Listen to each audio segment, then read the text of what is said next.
ඉතින් ගයිස් ගෙනාවේ free screen රෙකෝඩරයක් ගැන මේකින් ඔයාලට ලිමිටේෂන් එකක් නැතුව ස්ක්‍රීන් රෙකෝඩ් කරගන්න පුළුවන් වලගේ ලැප්ටොප් එකේ කම්පියුටර් එකේ කිසිම ප්‍රශ්නයක් නැතුව ඔයාලට ස්ක්‍රීන් එක රෙකෝඩ් කරගන්න පුළුවන්.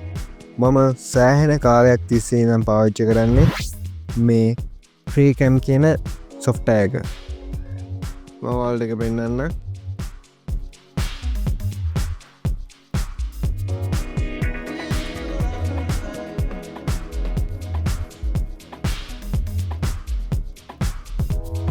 මේ තියෙන්නේ ඒ ස්ක්‍රීන් රෙකෝඩර් එක. ඉතින් ඔයාලට මේකේ පැයක් දෙකක් නෙමෙයි පැය 24ක් වුණත් ස්ක්‍රීන් එක රෙකෝඩ් කරගන්න පුළුවන් කිසිම ප්‍රශ්නයක් නැතුව සේව් කරගන්නත් පුළුවන්.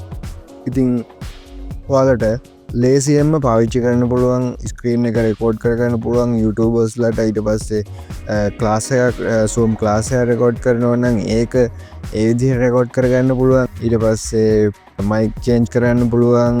මේ ස්ක්‍රීන් රෙකෝඩරේ ඔයාලට ඕන විදිහට කස්ටමයිස් කරගෙන යූස් කරන්න පුළුවන්.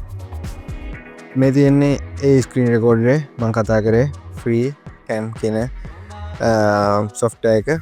ඉතින් ඔයාලට මෙතනින් ඒක පුළුවන් ඩවුන්ලෝඩ් කරගන්න. ඉතින් ඩවුන්ලෝඩ් කරගන්න පුළුවන්.